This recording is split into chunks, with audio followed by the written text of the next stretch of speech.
Friends, today in this video we are going to read your chapter 1 A Letter to God written by G.L. Fuentes. इस video में हम आपके chapter first जो class 10th में है first flight text book का उसको लेकर के आए हैं ए लेटर टू गॉड, ईश्वर के लिए पत्र G.L. फ्यूएंट्स द्वारा लिखा गया है। इसका स्टोरी फुल एक्सप्लेनेशन हिंदी में भी समझेंगे आप इसमें।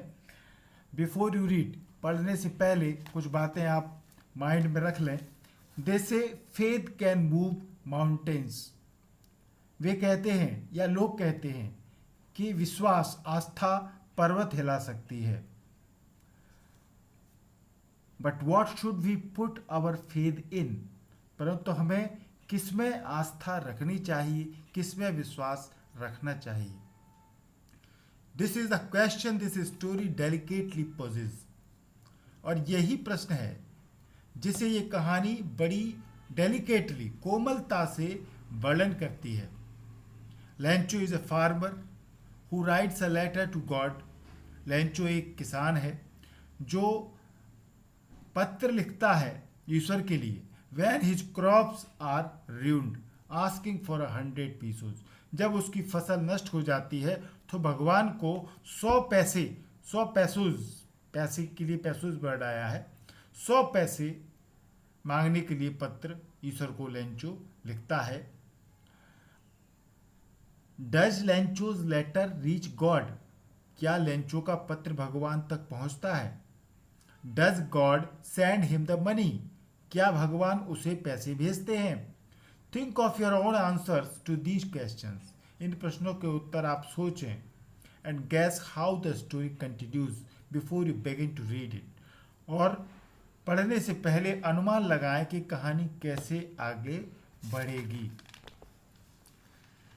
तो इस कहानी के स्टार्ट करने से पहले आप समझ लें, Lencho was a simple hearted hard working farmer. Lencho एक सीधा सादा परिश्रमी मेहनत करने वाला किसान था। His crop was ruined in a hello storm, ओलों की आंधी में उसकी फसल पूर्णतः नष्ट हो गई थी। He had no worldly help, दुनिया में कोई भी उसकी मदद करने वाला नहीं था। So he wrote a letter to God to send him some money, इसलिए भगवान को उसने कुछ पैसे भेजने के लिए पत्र लिखा। इतना भगवान में विश्वास था उसका। He did get some money from the post master who was surprised and impressed by his faith in God, और उसे कुछ पैसे जरूर मिले। पोस्ट मास्टर द्वारा उसके भगवान में विश्वास पर हैरानी के कारण ये किया, और वो प्रभावित भी था पोस्ट मास्टर उससे। This story reflects the power of faith, कुल मिला के ये जो कहानी है ये विश्वास की शक्ति को प्रतिबिंबित करती है, रिफ्लेक्ट करती है कि ईश्वर में किसी व्यक्ति का विश्वास कितना अधिक होता है। चलिए स्टार्ट करते हैं। The house the only one in the entire valley sat on the crest of a low hill, घर पूरी घाटी में अकेला घर एक नीची पहाड़ी की चोटी पर बना हुआ था। एंटायर माने पूरी, और क्रेस्ट माने होती है टॉप ऑफ माउंटेन्स, यानी पहाड़ की जो चोटी होती है उसको बोलते हैं। तो एक घर पूरी घाटी में, वैली में अकेला एक नीची पहाड़ी की चोटी पर बना हुआ था। From this height one could see the river and the field of ripe corn dotted with the flowers that always promised a good harvest. इस ऊंचाई से, जहाँ पर घर था, इस ऊंचाई से नदी तथा हार्वेस्ट पकी हुई फसलों के खेत, जिसमें जहाँ तहाँ डॉटेड बिंदुओं की तरह फूल लगे हुए थे। With the flowers that always promised a good harvest, उनको देखा जा सकता था उन फूलों को, और ये अच्छी फसल की आशा प्रदान करते थे। हार्वेस्ट माने होता है काटने योग्य पकी हुई फसल। तो वहाँ से घर से बहुत कुछ नीचाई पर दिखता था, फसलें दिखती थीं, नदियाँ दिखती थीं, और फूल लगे हुए फसलों में दिखते थे। The only thing the earth needed was a downpour और एटलीस्ट ए शॉवर, केवल उस भूमि को जरूरत थी एक डाउनपोर यानी मूसलाधार वर्षा, भारी वर्षा, हैवी रेन की जरूरत थी, या फिर कम से कम एक शॉवर, एक लाइट रेन, एक बौछार ही मिल जाए उस जमीन को, इतनी जरूरत की आवश्यकता पृथ्वी को थी। Throughout the morning, Lancho, who knew his fields intimately, had done nothing else but see the sky towards the northeast. सुबह से ही लेंचो ने, जो अपने खेतों से पूरी तरीके से परिचित था, क्लोजली यानी बहुत अच्छी तरह से, समीप से परिचित था, इंटीमेटली यानी होता है क्लोजली समीप से, तो वो अच्छे से परिचित था अपनी फसलों से, उत्तर पूर्व की ओर आकाश देखने के सिवाय कुछ नहीं किया था उसने। सुबह से वो आकाश को ही देख रहा था। वो क्यों देख रहा था? उसे उम्मीद थी कि कोई बौछार बारिश की आ जाए। Now we are really going to get some water women, उसने अपनी पत्नी से कहा, अब हम वास्तव में कुछ पानी प्राप्त करेंगे प्रिय। The women who was preparing supper replied yes God willing, तो स्त्री जो कि उसकी पत्नी थी, उसने जो कि रात का खाना बना रही थी, सपर यानी रात का खाना होता है, वो बना रही थी, उसने उत्तर दिया God willing, yes God willing, हाँ यदि भगवान ने चाहा तो ऐसा जरूर होगा। The older boys were working in the field while the smaller ones were playing near the house until the woman called to them all, come for dinner. बड़े लड़के जो थे वो खेत में काम कर रहे थे और छोटे घर के पास में खेल रहे थे, जब तक कि उस स्त्री ने उन्हें बुलाकर ये नहीं कहा भोजन के लिए आ जाओ। It was during the meal that just as Lancho had predicted, big drops of rain began to fall. अब भोजन के दौरान जैसे कि लेंचो ने प्रिडिक्ट किया था यानी पूर्व अनुमान लगाया था, बारिश की बड़ी बड़ी बूंदें गिरने लगी। In the north east huge mountains of clouds could be seen approaching, उत्तर पूर्व में बड़े बड़े बादलों के पर्वत आते देखे जा सकते थे। अप्रोचिंग माने पास आना, आते हुए देखे जा सकते थे। The air was fresh and sweet, हवा ताजी और मधुर थी। The man went out for no other reason than to have the pleasure of feeling the rain on his body. वो आदमी किसी और कारण की अपेक्षा अपने बॉडी पर, शरीर पर वर्षा का आनंद अनुभव करने के लिए बाहर गया। And when he return he exclaimed, और जब वो अंदर आया तो प्रसन्नता से बोला, These aren't raindrops falling from the sky, they are new coins. ये आकाश से गिरती पानी की बूंदें नहीं हैं, ये तो नए सिक्के हैं, क्योंकि किसान के लिए पानी की बूंदें एक सिक्के की तरह होती हैं। उसने कहा ये तो नए सिक्के हैं। The big drops are 10 cent pieces and the little ones are 5. बड़ी बूंदें 10 सेंट के सिक्के हैं और छोटी बूंदें 5 सेंट के सिक्के हैं। With a satisfied expression, he regarded the field of ripe corn with its flowers draped in a curtain of rain. संतुष्ट अभिव्यक्ति से, एक्सप्रेशन माने अभिव्यक्ति जो वो व्यक्त करता है, से उसने फूलों वाले पके अनाज के खेत को वर्षा की चादर में लिपटे देखा। बिल्कुल वो सेटिस्फाइड था क्योंकि अब बारिश शुरू हो गई थी, तो संतुष्ट अभिव्यक्ति से, क्योंकि वो खुश था, तो उसने फूलों वाले पके अनाज के खेत को वर्षा की चादर में लिपटे देखा। ही regarded the field of ripe corn, ripe यानी पकी हुई फसल, ripe corn, draped in A curtain of rain, draped यानी होता है ढक गया, कवर्ड हो जाना, तो वर्षा की चादर से ढका हुआ, लिपटा हुआ देखा। But suddenly a strong wind began to blow and along with the rain very large hailstones began to fall. परंतु अचानक तेज हवा चलने लगी और वर्षा के साथ बहुत बड़े ओले गिरने लगे। These truly did resemble new silver coins. ये वास्तव में नए चांदी के सिक्के जैसे थे।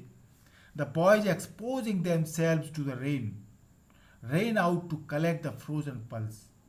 लड़के वर्षा में जा करके इन जमे हुए मोतियों, जो ओले थे वास्तव में सफ़ेद ओले, बारिश के जो टाइम पे गिर जाते हैं ओले, वो ओले थे, उन ओलों को इकट्ठा करने के लिए बाहर भागे, क्योंकि बच्चों को तो ओले इकट्ठे करने में मज़ा आता है।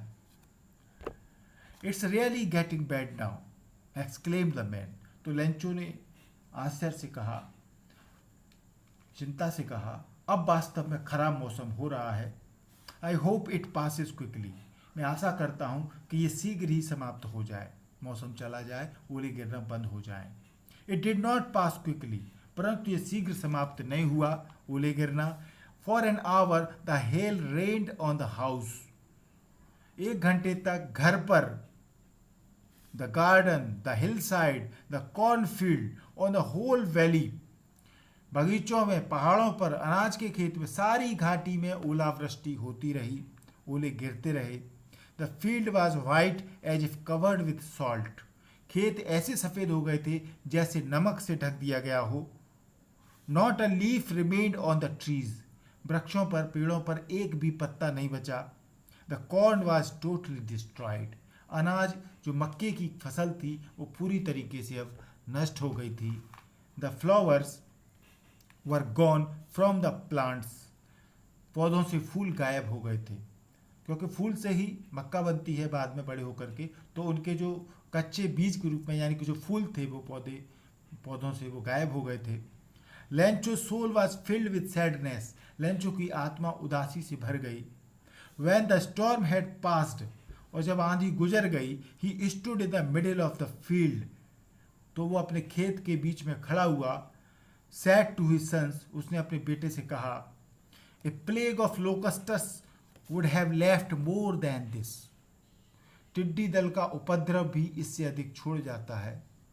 टिड्डी का हमला भी हो इस फसल पर तो वो भी कुछ छोड़ जाता है। The hell has left nothing, परंतु इस वर्ष ये जो ओले हैं उन्होंने तो कुछ भी नहीं छोड़ा है। This year we will have no corn, इस वर्ष हमारे पास कोई अनाज नहीं होगा। That night was a sorrowful one, वो रात बहुत उदासी भरी थी। All our work for nothing, सब आपस में बात कर रहे थे, कह रहे थे हमारी सारी मेहनत व्यर्थ गई। All our work for nothing, there is no one who can help us, कोई हमारी सहायता नहीं कर सकता। We will all go hungry this year, इस साल हम सभी भूखे रहेंगे। But in the hearts of all who lived in that solitary house in the middle of the valley, there was a single hope, help from God. परंतु सभी के दिल में जो घाटी के बीच इस अकेले मकान में, सॉलिटरी हाउस में रहते थे, केवल एक उम्मीद थी, एक आशा थी। There was a single hope, help from God, भगवान से मिलने वाली सहायता। Don't be so upset even though this seems like a total loss, remember no one dies of hunger. तो किसी ने कहा, लेंचो ने कहा था ये बात, यद्यपि ये पूरी हानि प्रतीत होती है, हमारा सब कुछ खत्म हो गया, परंतु परेशान मत हो। डोंट बी सो अपसेट, याद रखो, remember no one dies of hunger, कोई भी भूख से नहीं मरता। That's what they say, no one dies of hunger, यही वो कहते हैं कि भूख से कोई नहीं मरता, ऐसा विश्वास था उनका। All through the night Lencho thought only of his one hope, the help of God. पूरी रात लेंचो अपनी केवल एक आशा, उम्मीद के बारे में सोचता रहा, भगवान की सहायता। Whose eyes, as he had been instructed, see everything, even what is deep in one's conscience.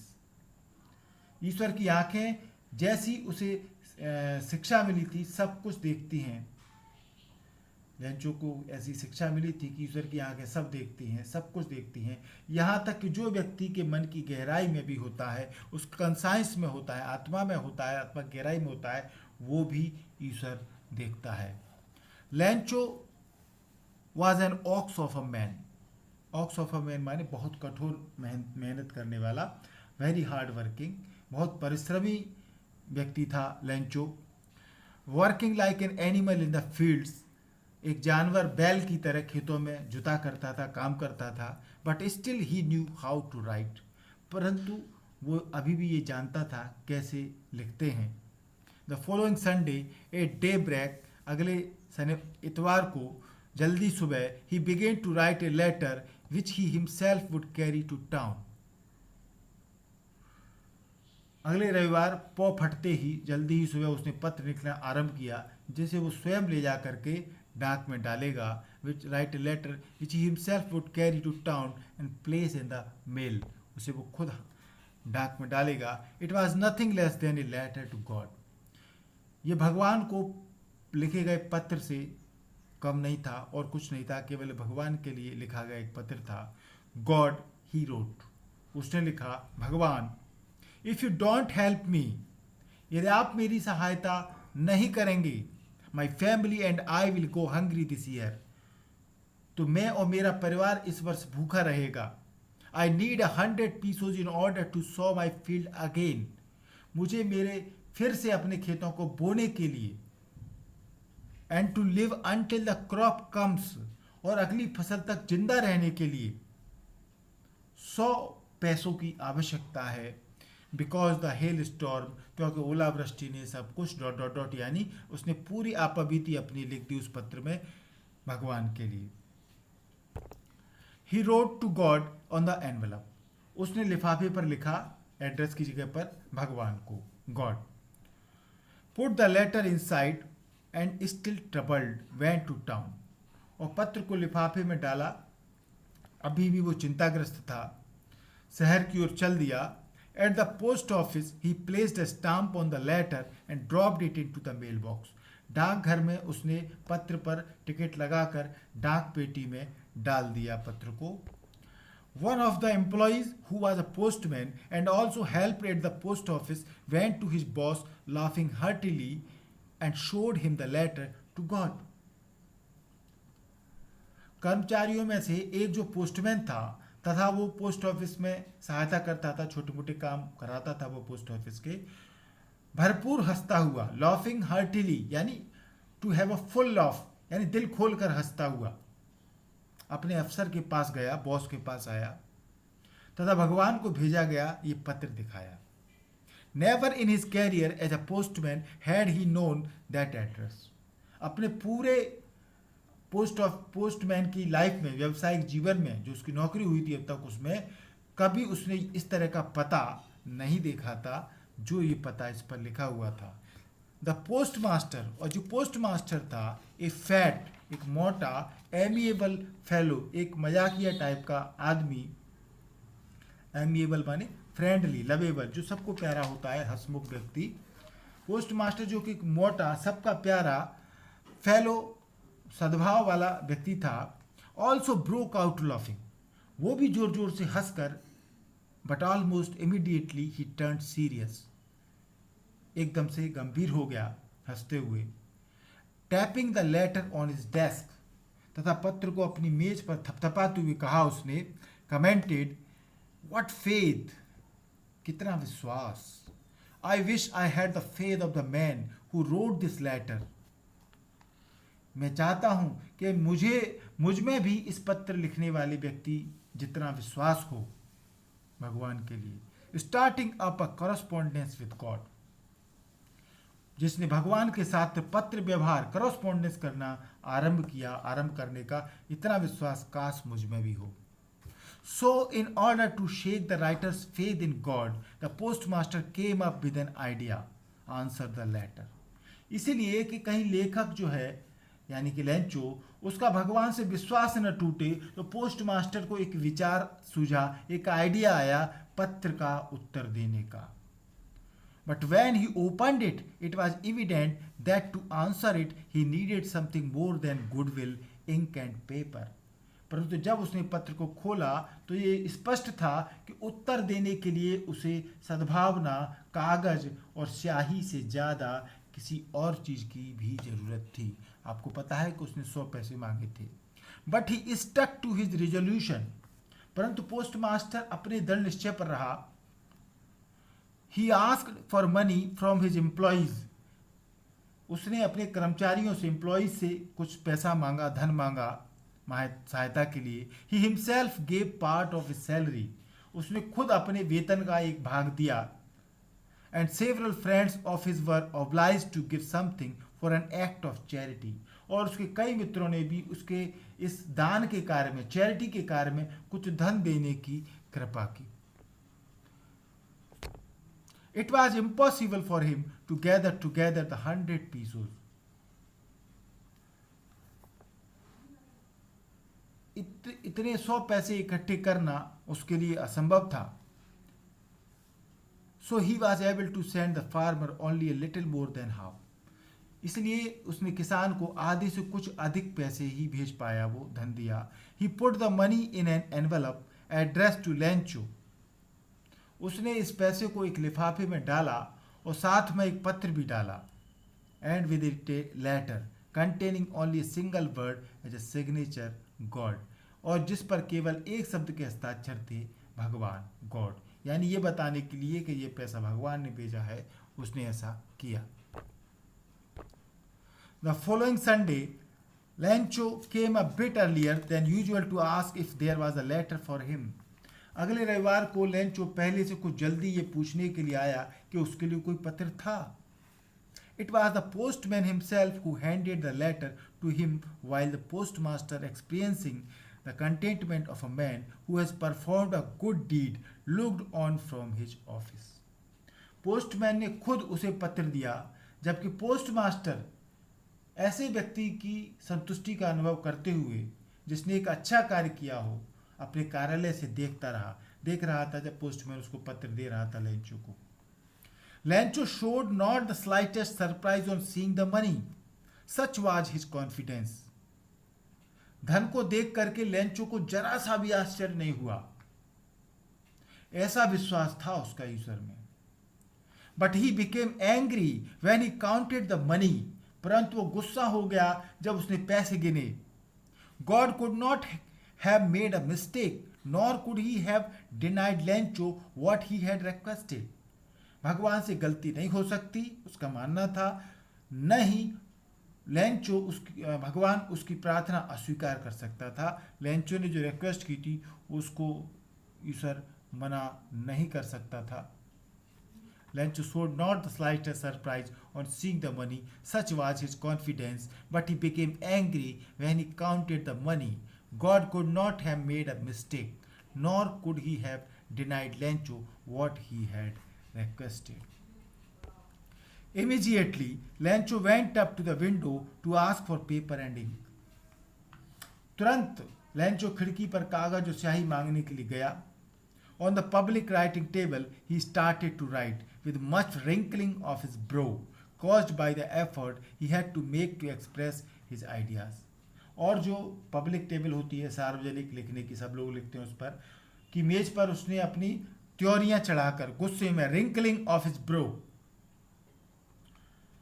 जो उसे अपने विचारों को व्यक्त करने के प्रयत्न में बनी थी, गुस्से में था तो त्योरियां चढ़ गई थी उसकी.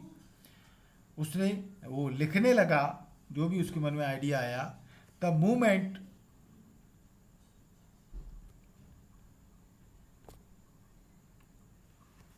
when he finished, he went to the window to buy a stamp, which he licked and then affixed to the envelope with a blow of his fist. जब पत्र समाप्त कर लिया तो फिर टिकट खरीदने के लिए वो खिड़की पर गया और टिकट को चाट कर, यानी थूक लगा करके, लिक्ड यानी थूक कर से उसको चिपकाने के लिए, अफिक्स करने के लिए, फिर उसने लिफाफे पर फिस्ट, मुक्का मार करके उस टिकट को चिपका दिया. The moment the letter fell into the mail box, the post master went to open it. जिस क्षण डाक पेटी में पत्र पड़ा, पोस्ट मास्टर उसे खोलने के लिए गया, खुद ही गया वो.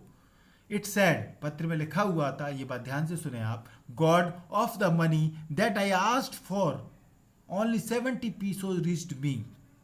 भगवान, जितना धन मैंने मांगा था उसमें से केवल 70 पैसे ही मुझ तक पहुंच पाए हैं. सेंड मी द रेस्ट, बाकी पैसे मुझे भेज दो. Since I need it very much, क्योंकि मुझे उनकी बहुत आवश्यकता है. But don't send it to me through the mail, परंतु ये पैसे मुझे मेल के द्वारा, डाक द्वारा मत भेजना. Because the post office employees are a bunch of crooks, Lencho, क्योंकि डाक खाने के कर्मचारी तो बेईमानों का झुंड हैं. बंच ऑफ क्रुक्स यानी चोरों का झुंड, बेईमानों का दल. और फिर उसने साइन कर दिए नीचे लेंचो. थैंक यू पूरा वीडियो देखने के लिए। कहानी समाप्त हो चुकी है। जल्दी ही आपको इसकी क्वेश्चन आंसर का वीडियो मिलेगा। एमपी इंग्लिश क्लासेस को आपने सब्सक्राइब नहीं किया है, जल्दी से सब्सक्राइब करें। मोबाइल में आपको लाल कलर से सब्सक्राइब लिखा हुआ दिख रहा होगा, इसको आप टच करेंगे, चैनल सब्सक्राइब हो जाएगा। बगल बेल आइकॉन घंटी आपको दिख रही होगी, इसको आप टच करेंगे तो 3 ऑप्शन आएंगे। सबसे ऊपर का ऑप्शन ऑल है, इसको आप टच कर देंगे तो जल्दी ही से वीडियो जो मैं बनाऊंगा वो आपको तत्काल मोबाइल पर पहुंचेगा बिना आपके इंतजार किए।